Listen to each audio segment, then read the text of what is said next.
इन दिनों Kanhaiya Kumar full action में है, एक्टिव है, बिहार में है और पलायन रोको नौकरी 2 यात्रा पर है। वही कांग्रेस नेता कन्हैया कुमार पलायन रोको नौकरी 2 यात्रा में पूर्णिया पहुंचे थे और कन्हैया की यात्रा national degree college campus Rambagh से निकली। यात्रा बिहार टॉकीज रोड लाइन और बाजार शिव मंदिर रोड जो है पहुंची और यात्रा के बाद कांग्रेस नेता कन्हैया कुमार ने कांग्रेस दफ्तर गोकुल कृष्ण आश्रम पूर्णिया के किसानों की बदहाली स्थिति को बेरोजगारी जैसे मुद्दे पर चर्चा की। ऐसे में आपको बता दें कि कन्हैया कुमार ने आगे कहा कि चुनाव से यात्रा का कोई लेना देना नहीं है। वक्फ वोट पर बोलते हुए कन्हैया कुमार ने कहा कि इस बिल को लेकर बीजेपी की नीयत में खोट है और उन्होंने इतना ही नहीं आगे कहा कि बिल के जरिए बीजेपी समाज में मतभेद पैदा करना चाहती है, बांटना चाहती है, नफरत फैलाना चाहती है।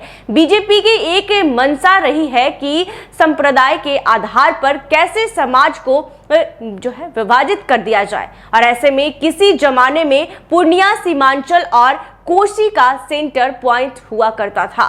इसी से टूटकर 4 जिले बने। लेकिन आज हम बात करें राजनीतिक उपेक्षा और राजनीतिक प्रतिनिधित्व की कमी के कारण तो पूर्णिया लगातार जो है पिछड़ता जा रहा है। इतना ही नहीं, उन्होंने कहा कि सरकारी इकाई को यहां से उठाकर छीना और शिफ्ट कर दिया जाता है। उन्होंने कहा कि पूर्णिया व्यापार और शिक्षा का केंद्र रहा है, मगर आज ऐसी स्थिति है कि विकास की जो धारा पटना से चलती है वो पूर्णिया को काटकर क्षण को शिफ्ट हो जाती है। ऐसे में पूर्णिया के लोगों को इलाज करने के लिए कोलकाता पर निर्भर रहना पड़ता है। इतना ही नहीं, अब जरूरत है पूर्णिया को विकास की धारा से जोड़कर रखने की और पूर्णिया के लोगों ने यात्रा में सहयोग भी किया है। इसके लिए यहाँ की जनता का आभारी हूँ। कन्हैया कुमार ने आगे कहा कि चुनाव से यात्रा का कोई लेना देना नहीं है।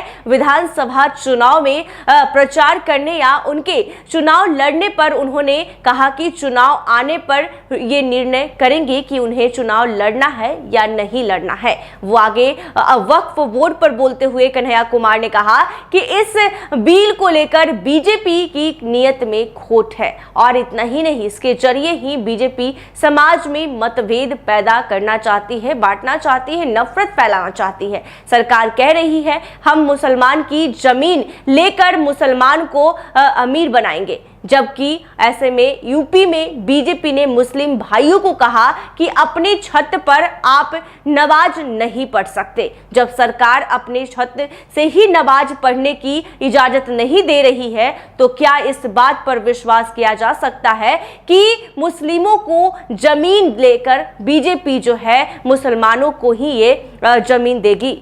अब सभी राजनीतिक दल 2025 बिहार विधानसभा चुनाव की तैयारी में लगे हुए हैं और इस दौरान भी कन्हैया कुमार पूर्णिया पहुंचे थे और उन्होंने वहां एनडीए सरकार पर बड़ा आरोप जो है वो लगाए हैं।